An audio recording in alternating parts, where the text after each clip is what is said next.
안녕하세요. 네. 생물풀이 문제풀이 과정에서 어떻게 하면 문제를 잘 풀 수 있을지 많이 고민하는 학생들이 많아서 제가 이런 내용을 만들어 보았습니다.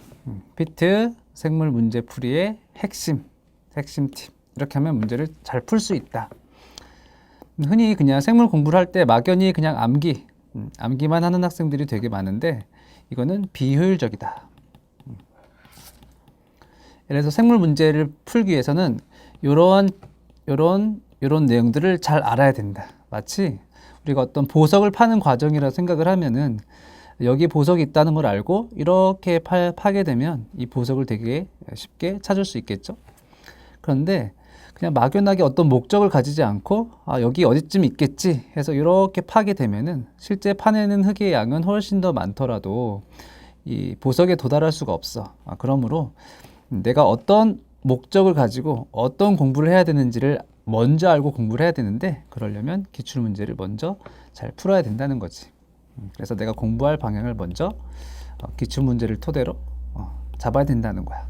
누구는 이렇게 말해. 기출문제는 다시 절대 나오지 않아 라고 말을 하죠.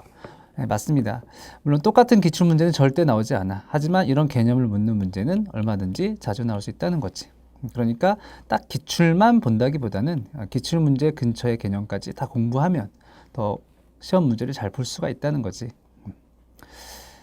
그 다음에 또 어떤 학생들은 이런 말을 해. 공부는 열심히 했어요. 그런데 문제는 못 풀겠어요. 문제에 적용을 못 하겠어요. 라고 하는 학생이 되게 많다. 적용을 못 하겠다. 근데 흔히 이렇게들 말하지만 또 어떤 경우에 내가 학생이 와서 물어보면 암기 자체가 되어 있지 않은 학생들이 되게 많다. 암기. 근데 생물은 추론으로 풀긴 하지만 이 기본적인 내용들은 암기 다 되어 있어야 돼. 근데 그걸 확인해 보는 방법이 있는데 그건 먼저 기출 문제들을 쭉 보는 거야. 예를 들어서 이런 문제가 있어. 그림은 어떤 식물의 광합성 과정이 나타나는 순환적 전자흐름의 모식도이다. 보통 학생들은 이런 문장을 보고 이런 그림이나 데이터가 있으면 그림이나 데이터를 보면서 이 문제를 풀어가려고 하거든. 그런데 대부분의 문제는 그렇지 않다는 거지. 공부를 잘하는 학생들은 대부분 암기가 돼 있고 이 암기한 개념들이 어떤 식으로 나오는지까지 문제 유형까지 파악하고 있다는 거야. 문제 유형까지 파악하고 있다. 단순 암기형의 문제인 경우에는 그리고 대부분의 추론형의 문제도 이 첫 번째 문장 데이터나 그림이 나오기 전에 이 첫 번째 문장에 내가 어떤 걸 물어보겠다 하는 출제자의 의도가 다 들어있다. 그 용어를 하나의 우리가 키워드로 뽑아낼 수 있는데 어떤 식물의 광합성 단원의 내용을 물어보겠다라고 하는 거고 광합성 중에 순환적 전자 흐름을 물어보겠다 하는 의도가 이미 여기 나와 있어. 그러니까 너는 이 광합성과 순환적 전자 흐름에 대한 내용들을 알고 있어야 된다. 암기하고 있어야 된다. 그러니까 이 아래 내용을 보기 전에 이 글을 보자마자 이거는 어떤 내용의 시험 문제이고 어떤 식으로 나올지 미리 다 정리가 되어 있어야 된다는 거야. 예를 들어서 네가 이 문장을 보자마자 이런 내용들이 떠올라야 돼.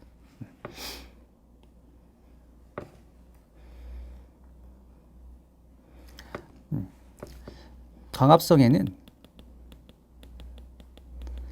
명반응과 암반응이 있으며 명반응은 크게 순환적 광인산화와 비순환적 광인산화가 있다. 자, 이것도 그냥 바로 이 문제를 푸는 게 아니라 이미 전에 나왔던 기출 문제들을 분석을 해보면 이 순환적 광인산화와 비순환적 광인산화 과정에 대해서 이 자체 분자들에 대한 분자들의 이름을 암기해야 되는 문제가 이미 기출이 여러 번 나왔다는 거지. 그러므로 그런 내용들을 암기하고 있어야 돼. 순환적 광인산화는 제1관계, 관계 1에서 일어나는 일이며 관계 1이 빛 에너지를 흡수하며 빛 에너지를 받은 전자가 튀어나가서 페레독신이라는 애한테 전자를 주고 걔가 시토크롬 복합체한테 전자를 보내고 또 시토크롬 복합체는 플라스토시아닌의 전자를 보내게 되는데 이건 다시 관계 1로 돌아가게 되더라. 전자가 계속 순환하기 때문에 이걸 순환적 과정이라고 하는 거고 이 과정 중에 전자가 돌아가는 이 광인산화 과정 중에 엽록체 틸라코이드 막을 경계로 수소이온이 이동하게 되지. 이 이동한 수소이온들을 이용해서 ATP 합성요소가 ATP를 합성하게 돼. ATP를 합성하는 과정을 인산화라고 한다는 거지. 인산화를 하는 과정에 빛이 필요하기 때문에 얘는 광인산화라고 해. 즉 순환적 광인산화는 전자가 빙글빙글 돌면서 수소이온을 보내는 과정. 그때 생긴 수소이온의 농도 구배로 ATP를 만들어내는 과정이니까 인산화 과정. 그 에너지는 빛으로부터 오니까 광인산화 과정이라고 한다는 거지. 이런 내용들이 머릿속에 떠올라야 되지. 그래서 이런 내용들을 알고 있다면 문제를 훨씬 쉽게 풀 수 있다는 거지. 그래서 어떤 식물 광합성 과정이 나타나는 순환적 전자, 명반응 중에 순환적 과정이구나. 내가 앞에 내용들을 외우고 있었다면 전자가 돌아서 페렉스 독신을 거쳐서 시토크롬 복합체를 거쳐서 플라스토시아닌으로 간다는 내용을 이미 알고 있어. 그게 바로 이제 문제 출제되고 있지. 기억에서 A는 플라스토시아닌이다. 맞는 보기인 거지. 자, 이 빛을 받는 관계가 뭐라고 했지? P7 순환적 광인산화가 일어나는 이 관계는 P700 관계 1이야. 그치? 그러면서 빛 에너지 수용은 관계 1에서 일어난다. 그래서 니은 맞는 보기인 거고. 이 과정 중에 어떤 일이 일어난다고 했어? 막을 경계로 틸라코이드 막을 경계로 수소이온들이 이동하게 되고 이 수소의 농도 구배를 이용해서 ATP를 합성하더라. 양성자가 이동하는 방향은 스트로마에서 틸라코이드 내강으로 이동하게 돼. 이것도 다 이제 지식이지. 그래서 양성자는 틸라코이드 공간에서 스트로마로 이동하는 게 아니라 스트로마에서 틸라코이드 공간으로 이동하지. 반대로 설명되어 있으므로 이 보기는 틀린 보기. 그래서 이 문제의 답은 기억과 니은이 맞다. 이렇게 푸는 거야. 그래서 다시 한번 정리해 보면 우리가 기출 문제를 기본으로 공부를 해야 되고 공부를 했을 때 내가 암기가 되어 있으려면 이 키워드만 보고도 전체 내용이 어떤 것이며 어떤 문제가 나올지 예상을 할 수 있을 정도로 여러분들이 암기를 해야 된다는 거야. 이게 되어 있지 않으면 문제풀이에 대한 준비가 안 돼 있는 거지. 물론 암기를 완벽하게 하고 또 풀 수는 없어.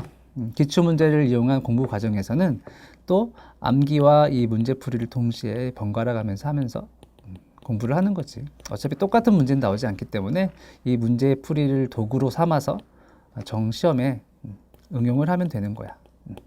됐지? 근데 암기는 충분한데 또 추론이 안 된다는 학생이 있어요. 암기는 충분한데 추론이 안 된다. 그런 사람은 뭐가 부족한 거겠어? 추론 능력이 부족한 거지. 앞의 방법으로 문제를 보고 문제에 있던 그 키워드를 바탕으로 내가 내었던 내용들을 떠올려 봤어. 암기가 잘 돼 있어. 정말 맞는지 교과서를 확인해 봤어. 내가 정리한 걸 확인해 봤는데 내용이 맞아. 그러면 그 사람은 암기는 다 되는 거야. 그런데도 문제가 안 풀린다면 정말 그 학생은 추론 능력이 부족한 거지. 자, 그럼 추론 능력, 생물 추론에서 요구하는 추론 능력은 뭐가 있냐? 생물 추론에서 요구하는 추론 능력은 단 하나뿐이다. 추론은 한 개뿐이다. 이거밖에 없으므로 꼭 해야 되는 거고, 이거밖에 없으므로 별로 오래 시간이 걸리지 않고 이 능력을 마스터할 수 있다라는 거지. 생물 추론은 별게 아니야. 식물이 있어. 가만히 뒀더니 그냥 자라더래.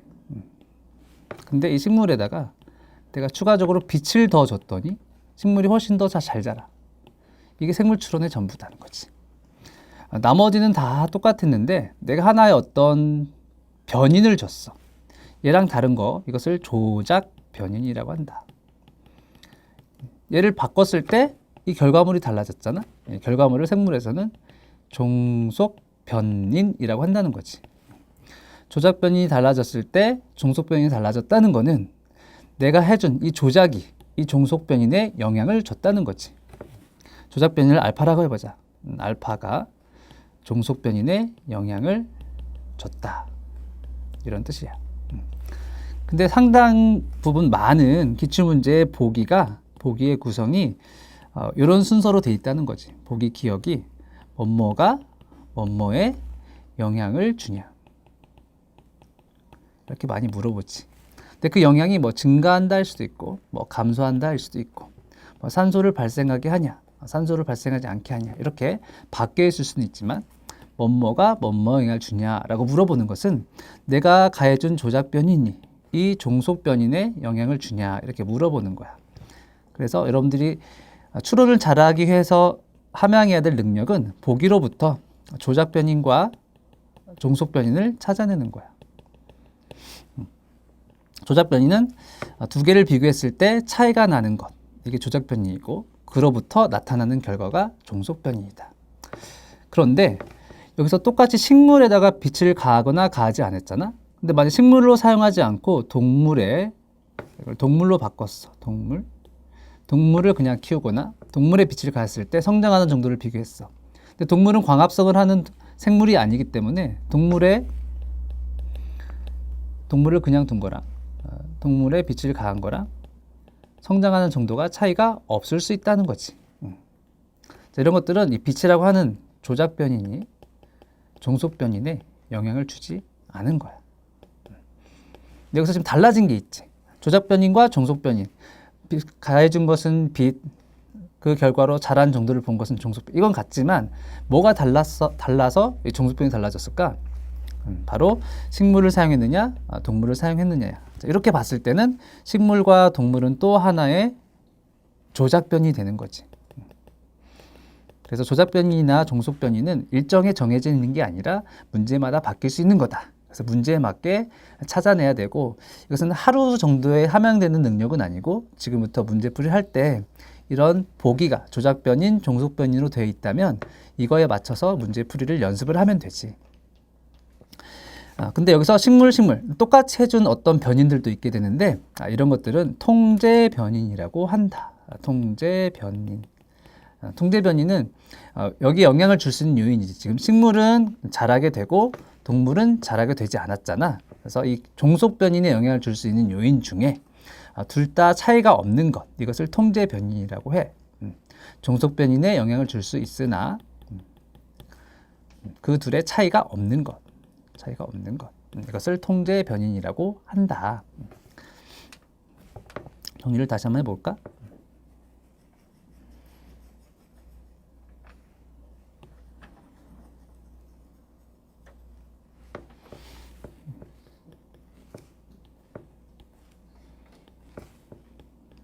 어떤 실험이 있을 때 여러분들이 찾아내야 되는 거는 거기서 변하지 않는 조건인 그러나 종속 변이는 영향을 줄 수 있는 이 통제 변인을 찾아야 된다.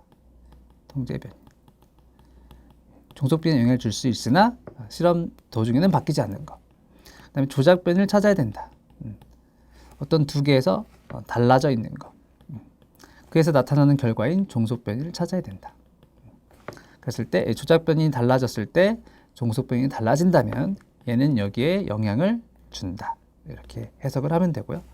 조작 변인을 가했으나 종속 변인이 달라지지 않는다면 영향을 주지 않는다. 이렇게 해석을 하시면 됩니다. 네, 통제 변인은 아까 식물에서 동물에서였잖아요. 그래서 보기에서도 뭐뭐일 때 아니면 뭐뭐에서 이렇게 표현이 되어 있습니다. 뭐뭐에서 뭐뭐가 뭐뭐에 영향을 준다. 이런 식으로 문장이 구성되어 있어요. 그래서 여기서 통제 변인을 찾으면 되고요. 여기서 조작 변인을 찾으면 되고 여기서 종속 변인을 찾으면 됩니다. 자, 계속 우리 배워봤는데 한번 적용을 해볼까요? 성장인자 X는 수용체 아래 결합해서 맵 카이네즈를 인산화시켜서 세포 성장을 조절한다. 여러분들이 공부를 제대로 했다면 이 문장을 보고 제가 키워드를 찾아내라고 했죠? 키워드를 찾아내고 이게 어떤 내용을 물어보는지 알아야 되는데 세포의 신호 전달에 대한 문제겠죠? 신호 전달. 그래서 신호 전달 과정에서 원래 성장인자라고 하는 리간드가 오게 되면 리간드는 이 수용체에 결합을 하게 되죠. 수용체 결합을 하게 되고 수용체 결합한 후에 그 다음에 어떤 여러 가지 변화들이 있는데 그 변화들 중에 하나로 맵 카이네이즈라고 하는 효소가 인산기가 붙는다. 그러면 세포 성장이 조절된다. 당연히 여기에 성장인자가 왔기 때문에 성장인자는 세포를 키우게 하는, 세포 분열하게 하는 인자이기 때문에 세포 분열이 촉진되겠죠. 이런 내용들을 알고 있으면 훨씬 더 문제를 잘 풀 수가 있죠. 그래서 그림을 보면 이 수용체인 R이 있습니다. 수용체. 그리고 각각의 변화를 준 것을 이렇게 그림으로 나타냈고 그 그림으로 나타낸 것을 또 문자로도 표현을 해줬어요. 그래서 이건 R이고 델타 R이라고 표현하는 것은 세포 안쪽에 있던 이 영역이 없는 애죠. 여기를 뭐라고 부르냐면 세포질 영역이라고 하죠. 세포질 영역, 세포질 도메인, 영어로 하면 도메인이라고 합니다. 그 다음에 이 Y는 R과 다른 애입니다. 자, 여기서 R은 앞에서도 말했지만 수용체예요. 리간드가 결합하는 수용체고요. 이 Y는 또 다른 단백질, 새로운 세포막 당 단백질입니다. 다르게 생겼죠. 다르게 생겼고 얘는 당 단백질이라서 이 단백질에 당이 붙어 있어요. 이 그림에서 이렇게 뾰족 튀어나온 애가 바로 당인 거죠. 그래서 이제 당이 없는 애는 마이너스 당이라고 되어 있잖아요. 분명히 말 그대로 삐죽 튀어나온 당이 없죠. 그다음에 이 그림에서 델타 Y가 있는데 델타 Y도 이 수용체의 세포질 영역이 없는 애, 영역이 없는 아이입니다. 그래서 그림을 잘 보면 각각의 문자가 의미하는 것을 다 알 수가 있어요. 그리고 각각의 이런 수용체들을 새로 세포에 발현했을 때 그리고 성장인자를 처리했을 때 어떤 결과가 나오는지 실험 결과가 정리되어 있습니다. 제가 늘 말했지만 지금 여러분들의 설명을 드리기 위해서 순차적으로 쭉 설명을 했지만 여러분들이 문제를 풀 때는 먼저 이런 문장을 쭉 읽고 이런 키워드로부터 신호 전달에 대한 문제구나. 그 다음에 이런 내용들이 떠올랐다면 사실은 데이터를 먼저 보는 게 아니라 문제풀이 순서는 이 보기를 먼저 보는 겁니다. 보기를 보고 이 보기에 해당하는 데이터를 찾아서 이 보기의 진위 여부를 판단하시면 돼요. 보기 기억. Y에 의한 맵카이네이즈 인산화 조절에 Y의 당이 관여한다. 우리가 공부했던 것처럼 이 문장을 다시 한번 이해를 해서 조작 변인과 종속 변인과 통제 변인으로 바꿔보면은 Y의 당이 맵카이네이즈의 인산화에 영향을 주냐 이런 말이죠. 그렇죠? 그러니까 이게 조작 변인이고 얘는 종속 변인이겠죠.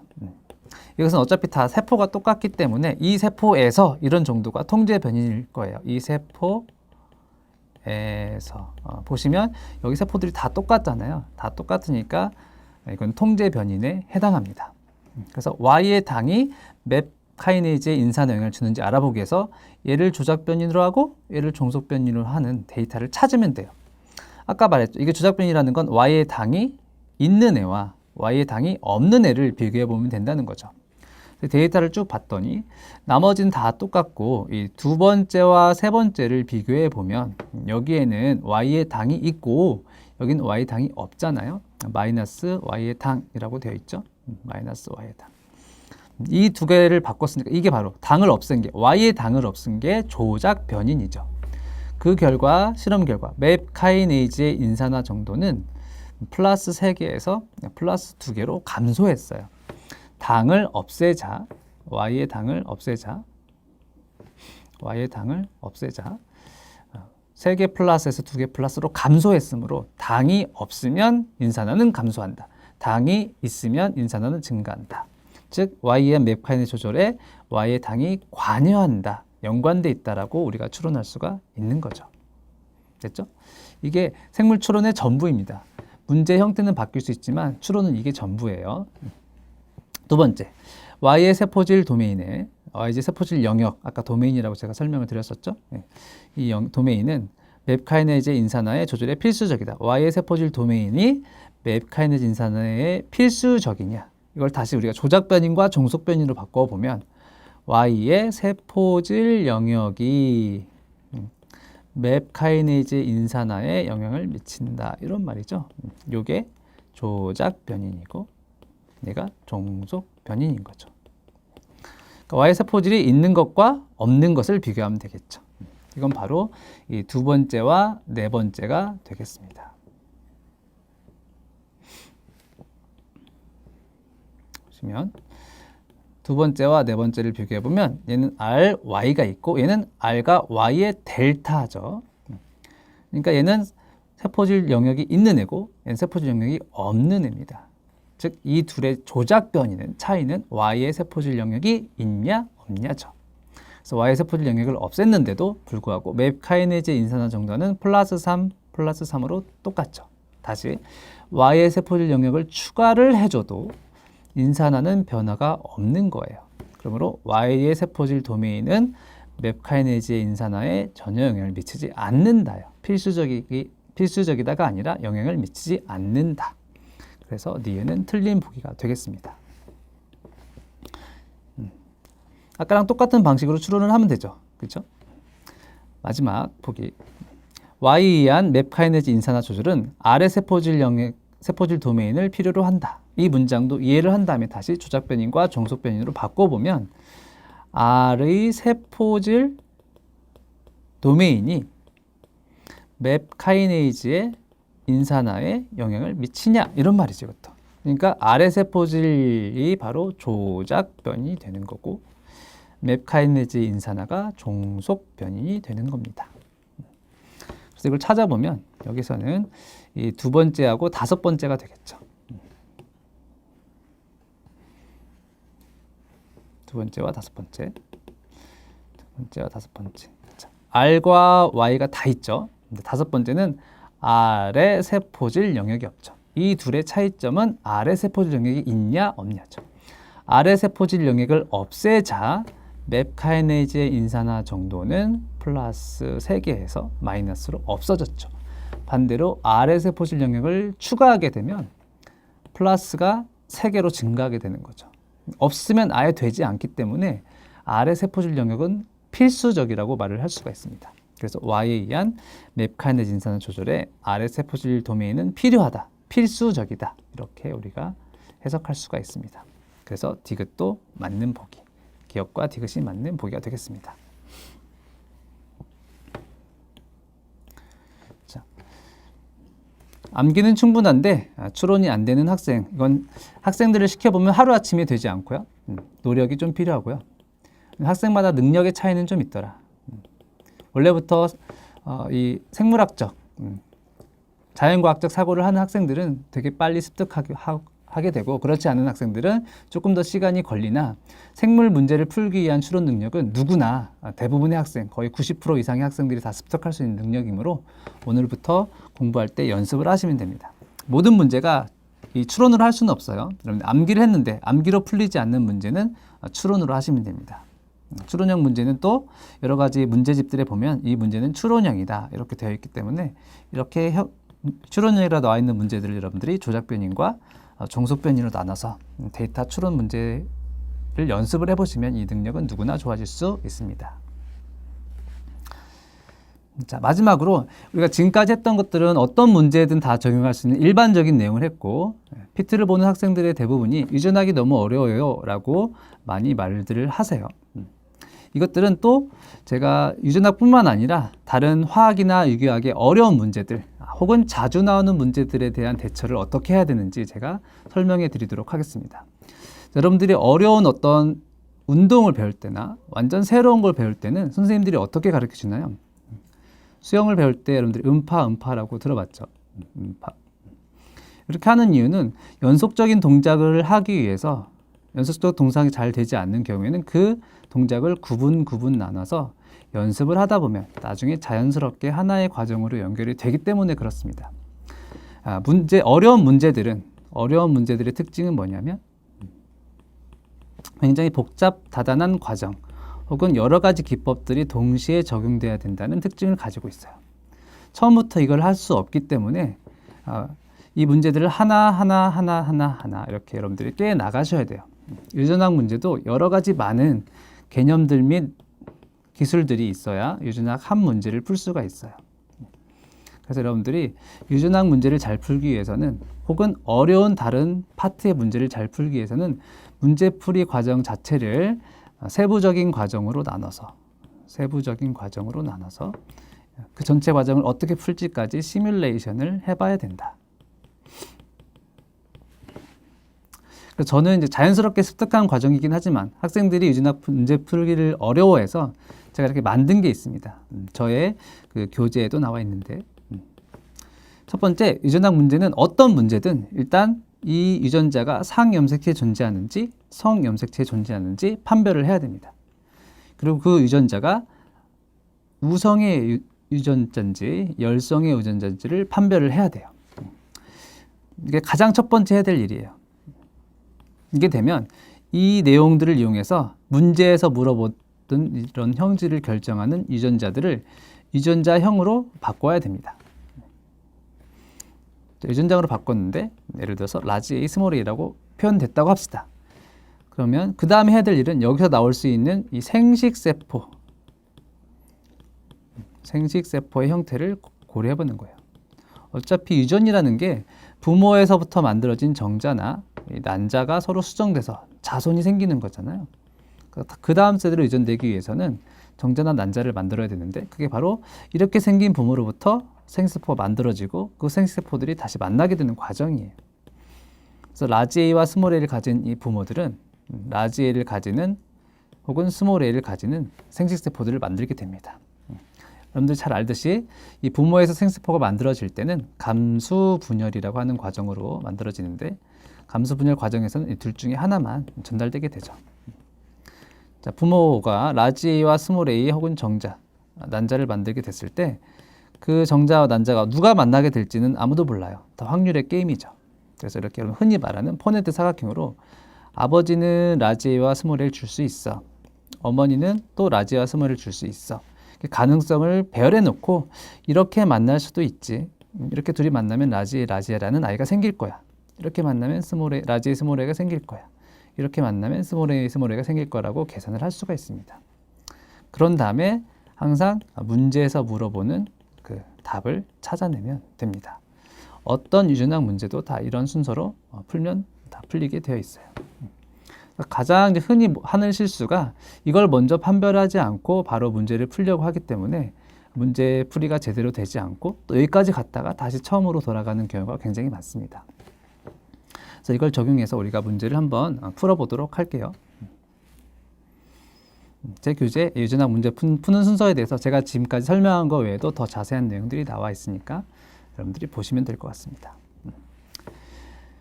네, 의외로 우성, 열성, 상염색체, 성염색체를 판별하지 않는 이유가 뭐냐면 대부분의 문제에 이렇게 알려주는 경우가 많기 때문에 그래요. 그래서 알려주면 고맙죠. 그냥 바로 쓰시면 됩니다. 이 열성형질 A와 B, 얘는 모두 열성형질이에요. 그리고 얘는 모두 상염색체 상에 존재한다라고 알려줬습니다. 그럼 우리가 해야 될 첫 번째 일은 다 끝이 난 거죠. 그럼 이거에 맞춰서 우리가 유전자형으로 써야 되죠. 유전자형으로 써야 되는데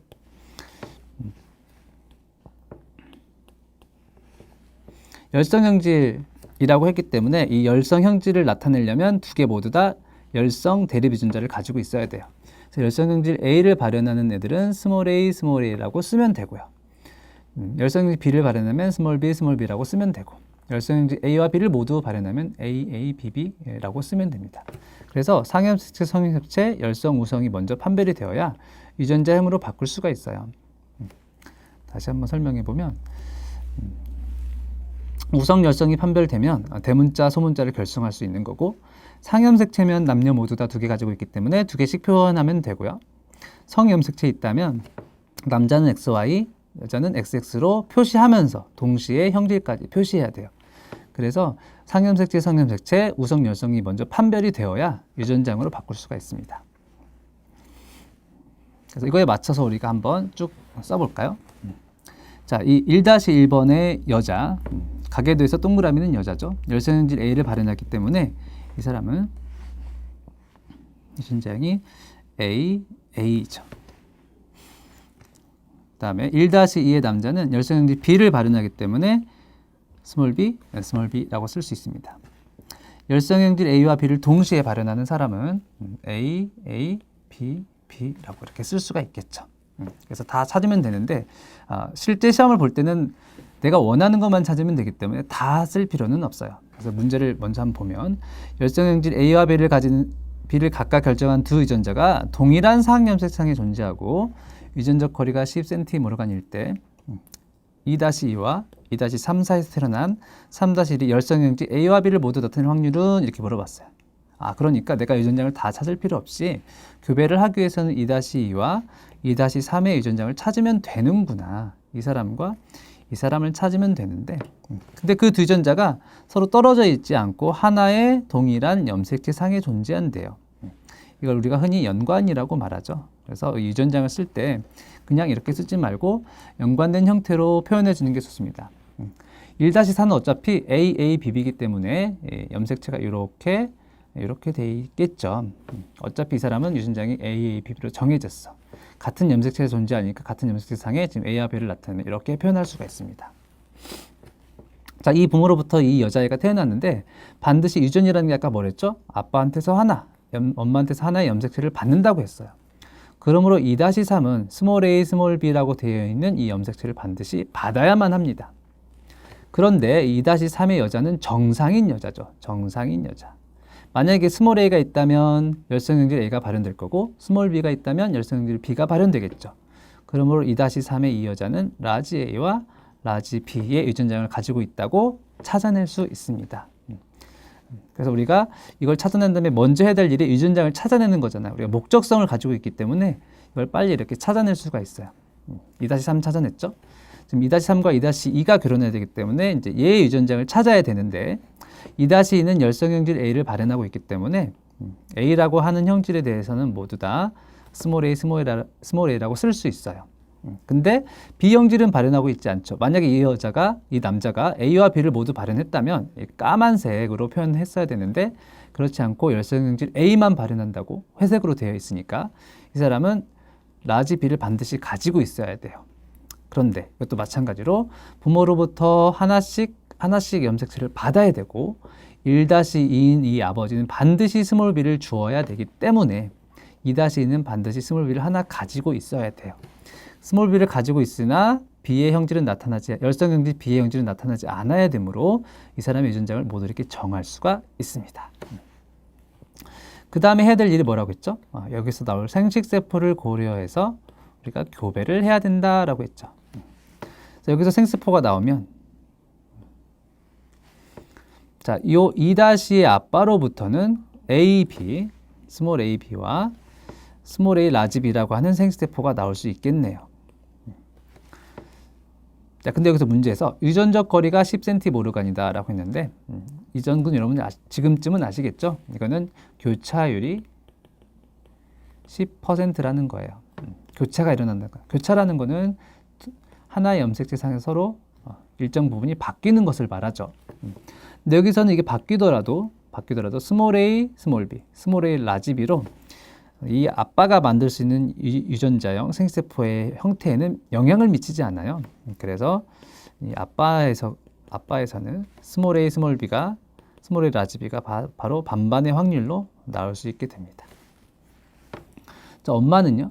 엄마는 라지 a, 라지 b라고 하는 생세포를 만들 수도 있고 스몰 a, 스몰 b라고 하는 생세포를 만들 수도 있어요. 이렇게 해서 자손한테 줄 수 있어요. 그렇죠? 네. 그런데 교차가 일어난다면 라지 a의 스몰 b, 라지 a의 스몰 b, 스몰 a의 라지 b라고 하는 생세포가 나올 수 있습니다. 근데 교차율이 10%이기 때문에 교차율이 10%라는 거는 생식세포 중에 10%가 교차로 나타난 형태다라는 뜻입니다. 이렇게 하면 10%가 아니죠. 1대 1이면 교차로 나타난 이런 애들이 전체의 반절, 50%를 차지하고 있잖아요. 그래서 교차를 10%로 만들려면 9대 9대 1대 1 이렇게 하면 됩니다. 그럼 전체가 20개인데 교차로 생기는 이 생식세포는 2개잖아요. 그러니까 10%가 맞습니다. 이렇게 해도 되는데 이렇게 하는 것보다는 이 전체의 합이 1이 되도록 하는 게 더 좋아요. 계산의 편의성 때문에. 제가 저 문제풀이 전체 과정을 시뮬레이션 해야 된다고 했는데 저는 생세포를 만들고 교배할 때 이 X축하고 Y축에 해당하는 값들의 합이 1이 되도록 합니다. 그러면 이 전체, 이 둘을 곱했을 때 나오는 이 면적의 합도 1이므로 따로 이 확률을 구할 때 전체를 다 더해줄 필요 없어요. 전체가 어차피 1이기 때문에 여기 나오는 값만 여기다 바로 직접 집어넣으면 정답이 나오게 돼요. 이렇게 한 다음에 열성형질 A와 B를 모두 나타내는 확률, 우리 여기서 했죠. 열성형질 A와 B를 모두 발현하려면 스몰 a, 스몰 a, 스몰 b, 스몰 b가 되면 돼요.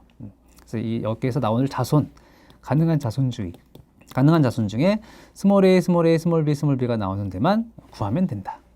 그래서 이렇게 둘이 만나면 2분의 1의 확률로 A, B가 생기고 20분의 9의 확률로 A, B가 이런 생스티포가 생기니까 둘이 만나면 40분의 9의 확률로 스몰 a, 스몰 a, 스몰 b, 스몰 b인 아이가 태어나게 되죠.